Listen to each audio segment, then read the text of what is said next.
Oh my, can I say, oh my goodness. I just talked to the office for the neck surgeon, and I'm not sure that I need anybody to touch me. Let's go back to my last visit, because apparently this is just going to be funny story days. And I'm going to go take care of my son. So we'll just chat while I go take care of him, and then I'll go meet my friend. Anyhow, so let's back up. I go to the neurologist the day that, well, no, we won't go back to the day I got diagnosed, because that was a serious day. But I went for a follow-up a month later after I'd been on the medicine to see how the medicine was going. So I go in, and the nurse comes in, and she's acting like a dingy chick. And I'm not sure at this point if it's an act or if it's a cognitive test for me.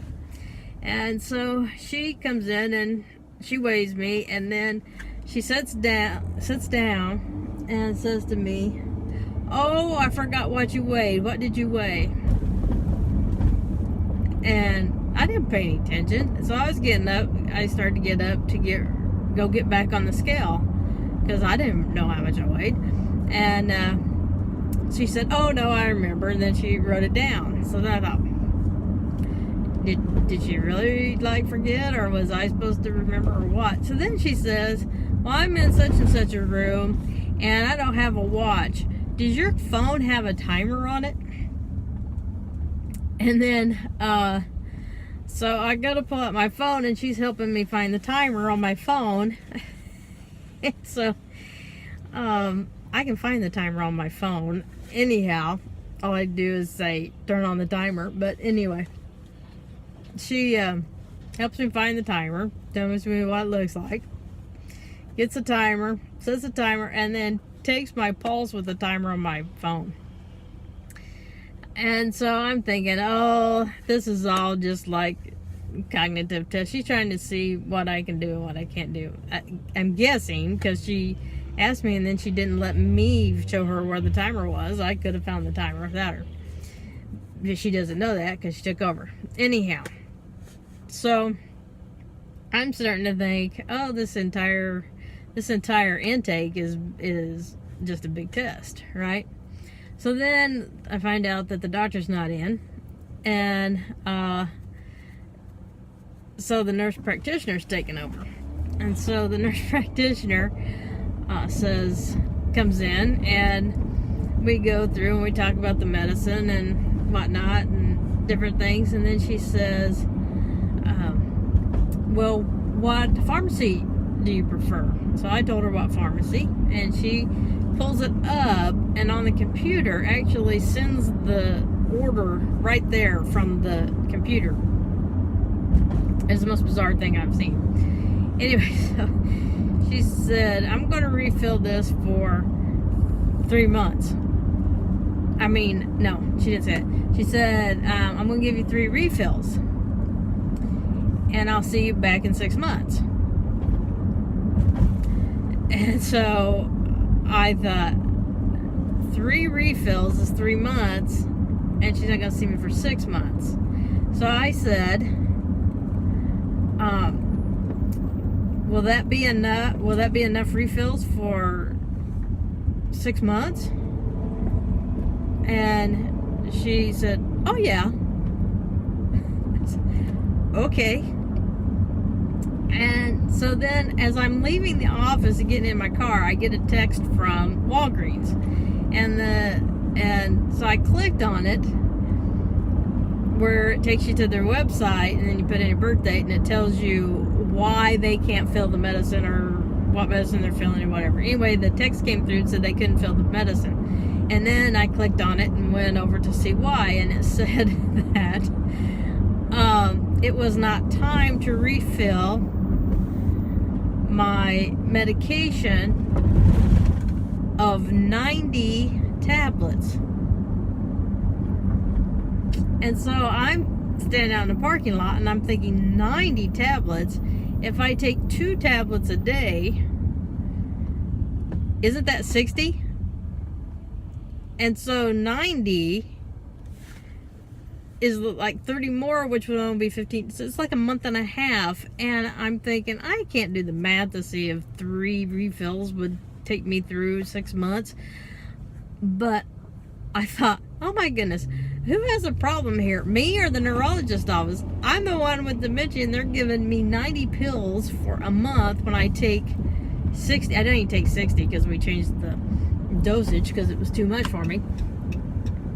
But hang on just a sec. Okay. But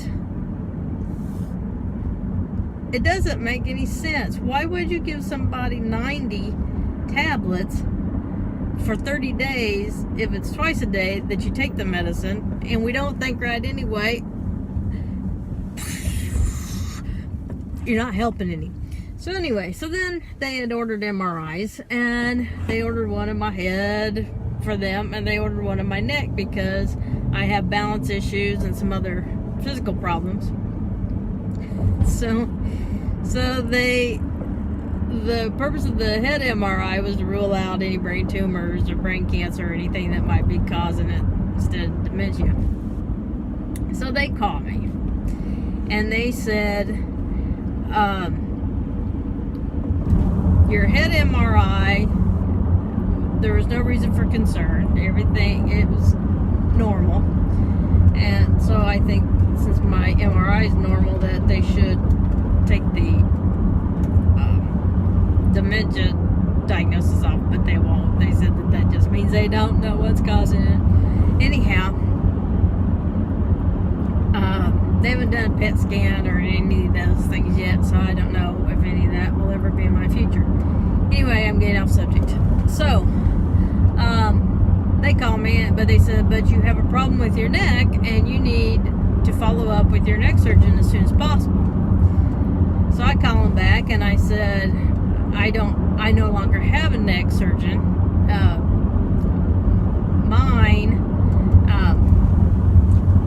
the one I had before was no longer practicing where I went, and I didn't care for his the job he did. He ended up messing me up, but that's neither here nor there. And so I said, don't have a neck surgeon anymore. And so the nurse at the neurologist's office said, well, then I'll talk to doctor and see who he can recommend. So they recommend a neurosurgeon. Neurosurgeon's office calls me, leaves a message for me to call them back. I tried calling them back that day and it was lunchtime, so nobody was there. So I just now called them back and I explained to them that my neurologist referred me.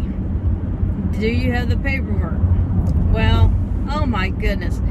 Who do you want to see? And they gave me a choice. And I said he wanted me to see, and I spelled the name out because I don't know how to say it. Oh, well, he's only here on Tuesdays and Thursdays. And I said, okay. And we'll try to get you scheduled. So she took all my information. Didn't know my name, didn't know my address, birthday, phone number, nothing. Had to put all that in. Then I said, did my neurologist send anything over? She said, wait a minute, let me check my bag.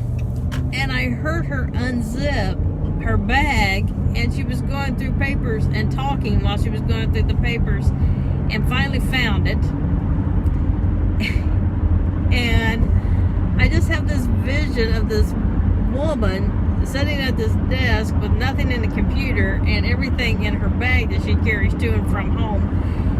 And so she found the thing, and then she proceeded to tell me that the neurologist cannot refer me, that my primary care physician has to refer me, or the insurance won't pay. dang confused by this point that I couldn't figure up from down. And I said, listen. And she would give me addresses, and I had to go pick up the CD, which is Clear and Goshen, which is like an hour away. It's such a headache to go do it. And I think the appointment's next Tuesday. It's the 19th. And I think we're later than that. I don't know. I have to look. But anyway. So, I said, listen, I am so confused right now. And I said, I see the neurologist because I have dementia. And I'm very confused right now. I don't know what I need to do and who I need to do it with. And she said, well, all right, well, I'll call the neurologist and tell them that the primary doctor has to refer you, and maybe they can call the primary care physician and have them send a referral, and then that way you can still come on the 19th. And I said, okay, and hung up. And I'm thinking, oh my goodness, I have a neurologist, well, the nurse practitioner that's covering for him, giving me a 30-day supply of more pills than I take. A nurse that takes a pulse with my phone on the timer and can't remember the weight. I have a neck surgeon whose receptionist wanted to know if she called me to set up an appointment, and then is going through her bag to see what information she has on me because nothing's in the computer. And this guy only comes in twice a week.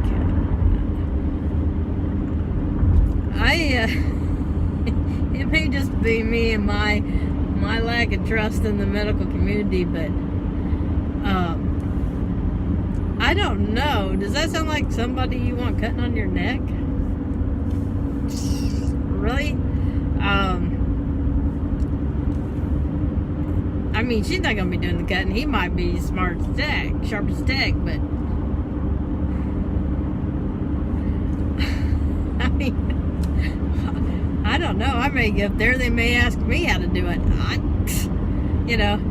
Well, what's wrong with you? I said, I don't know. I said, above where I had surgery before, the thing's closing up and putting pressure on my spinal cord. Oh, okay. Now, how did that make any sense? I don't know what it's called. It's got a name, but I don't know.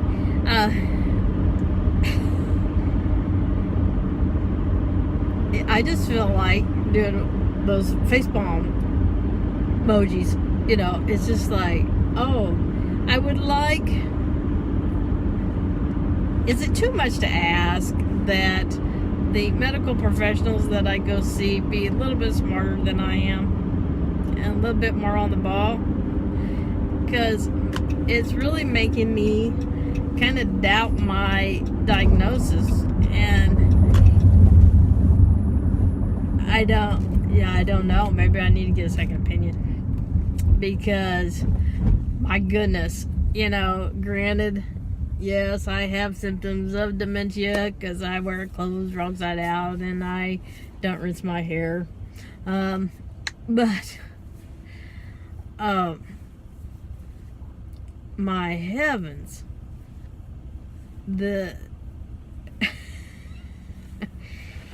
that's all I had to say right now. I don't have anything nice to say, so I better shut my mouth.